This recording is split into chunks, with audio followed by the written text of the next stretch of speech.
Dear Billiam. Dear Billiam. As of late, I've been baking, I never know how to say this, scones?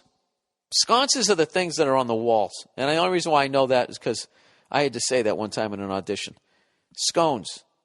He said, all right, I'll just say scones. I don't give a fuck. As of lately, I've been baking scones. And he writes in, oh, Jesus, are they good?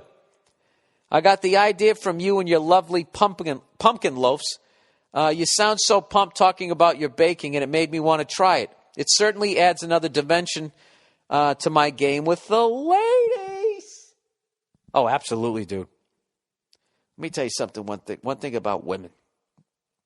All right? Other than the fact that they do not support other women playing basketball. At least they don't do it enough. The other thing about women is they like sweets. Okay? They love a guy that can cook. If you can actually make something sugary, it's great on two levels. One, it makes you seem like you're going to be a good husband and father, even if you're not. It just makes it seem that way. And they're more apt to bang you. Don't ask me why. I don't pretend to understand them. Okay? And then secondly, if you actually marry that woman, when she starts getting all fucking crampy, you know, getting all bitchy when she gets the cramp toast over there, what you can do is just whip up a little pumpkin bread, a little sugar, okay? You go, here you go, honey. You fucking mush it in her face, and then, you know, she's not as irritable. It's an understandable irritability. Don't get me wrong, but believe me, I know there's a lot of female comics who say, hey, if you started bleeding from your dick once a month, you'd be complaining too. Yeah. And if I did and you didn't, you'd be bitching about my mood. So go fuck yourself. All right. So anyways, he says, nothing twinkle toes about baking to impress a girl. Yeah, it is. It's still very effeminate. Baking is effeminate. I don't care how you look at it. There's nothing wrong with it. You're getting in touch with your feminine side. I'm so proud of you. Here's another thing you can do. Somebody sent me an email about this too. You want to really start slaying it. If you have no fucking game and you need to do something to make your franchise look a little more attractive, so maybe you can make one or two big signings during this off season. All right? Learn how to bake, and by all means, start taking yoga classes. Yoga classes are 98% women. All right? And I don't know what it is. Most of them are fucking hot. Now, granted, I've taken yoga classes in New York City and Los Angeles, so there's that. So knock that down by about 30%. And also a lot of them are career-driven, so there's not a lot of moms in there. There's a lot of single women in there. Very limber, fucked-in-the-head women. You know what? Fuck that. Scratch all that. Learn how to bake no matter where you are, but take yoga in, like, Miami. Take yoga classes where there's going to be a lot of hot women. There you go. There's my stupid advice for the week. Anyways, let's continue here. He said the ladies get turned on by a guy who can cook/bake because A, it exemplifies our capability to follow instructions, parentheses, recipe, and B, they can tell by the texture that you're good with your hands, kneading. What, are you going to knead her titties?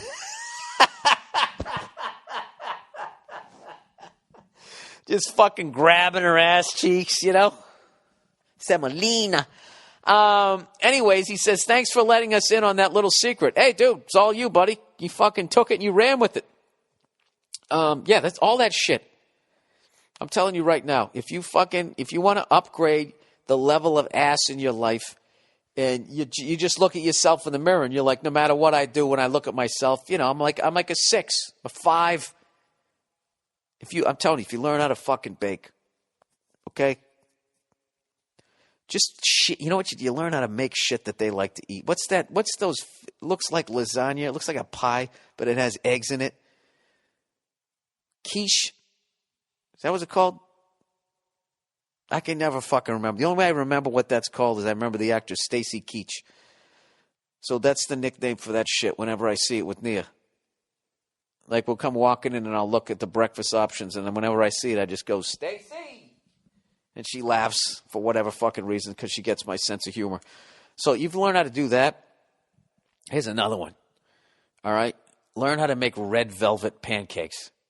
I swear to God. I'm not saying every woman likes this, but you just increased by 2% your chances of someday banging a model if you know how to make red velvet pancakes. Okay? Some tall woman will come into your life. I'm guaranteeing it right now. You got a 2% chance more. She'll come into your life. She will eat those red velvet pancakes, okay? She will quickly go to the bathroom. She will puke them up and then jump on your dick, and you're not even going to give a fuck.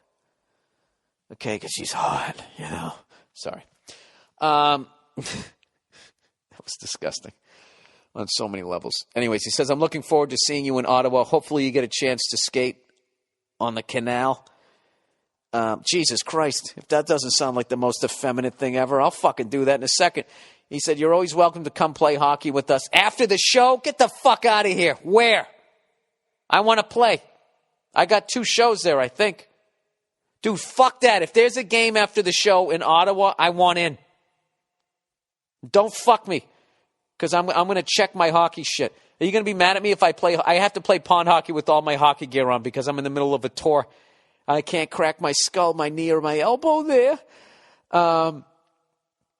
Dude, come on, let's do it. Invite me. Can I come over to your house? I feel like the kid with no friends. Oh, dude, that'll be a great fucking YouTube video. All you Canadian guys out there with like no hats on, in street clothes, skating all around me as I'm out there looking like RoboCop. Let's fucking do it. Verzi not knowing how to skate, sitting there with a stogie, standing on a frozen pond. I'm all over it. All right, here we go. Here's one from about one of my favorite comedians of all time, Doug Stanhope. He said, Bill, heard you got a shout out on Doug Stanhope's podcast. What a great guy. I'll tell you that, Doug Stanhope. You know what? Biggest heart in the fucking business. He's just a great fucking guy. You know what I love about Stanhope? He's one of the best comics of all fucking time, and he's still a fan of stand-up. Like, actually will sit there and enjoy watching your set. It's a fucking thrill. Anytime that guy, he's giving me way too many compliments. Top shelf. That's the Johnny Blue of compliments right there, getting that from Stanhope. He says, anytime I hear people talk about your podcast, they say it's cool that you do it by yourself and you can somehow keep it funny. Love that you don't have guests, except it'd be cool if you have Stanhope on sometime. Yes, I know. We have to make that happen. I promise you that will happen. In fact, I will text him at the end of this podcast unless I forget. And if I forget, it's not my fault because I have ADD. Oh, man. You know what? I got to use that on my wife. That'll be the funniest fucking shit ever. I'm just going to start using that as an excuse. And you know what? She's going to laugh because she has a great sense of humor. But I'm going to do it until maybe 5 days after it's already become annoying. Just because those last 5 days will be fun for me and I'm selfish. All right, Vermont. This one's talking about Vermont. Bill, I see you're coming to Vermont. Fucking finally. No one ever comes up here. Yeah, well, why would you think that is? How about the fact you don't have a comedy club unless it's part of it's like a function room in a hotel? The only time I ever performed in Vermont, I performed in a Comedy Zone in Burlington a long, long time ago. Like literally, was it 18? Yeah, coming up on like 18 years ago. Like 18 years. Holy fuck, am I old? I'm getting like scary old. That was 18 fucking years ago. Holy shit. Holy shit, yeah. Well, you guys don't have a comedy club up there. What do you want from me? All you have is that beautiful land, your syrup, your foliage. It's not like I haven't come to Albany. Why don't you get in a car and come down to civilization? I got to go up there to your fucking moonshine still. And he goes, so how are you going to pass the time? I don't see you as someone who fantasizes about shooting a moose. I know you're drinking, but Vermont has what's considered, I guess he meant not drinking, but Vermont has considered what's considered the best beer in the world right now. It's called Heady Topper. Holy shit, Bill, it's good. Stores get their shipment Tuesday and sell out by Wednesday. It's fucking awesome. Here's an article. I'll give you guys the link so they can sell out in the same day. Also, what are your experiences with Vermont? I love Vermont. I'm a New England guy. I grew up out there. I go to Vermont, and I think I would love to own a house up here.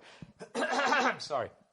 If I could somehow survive in this business, I would live in a place like that.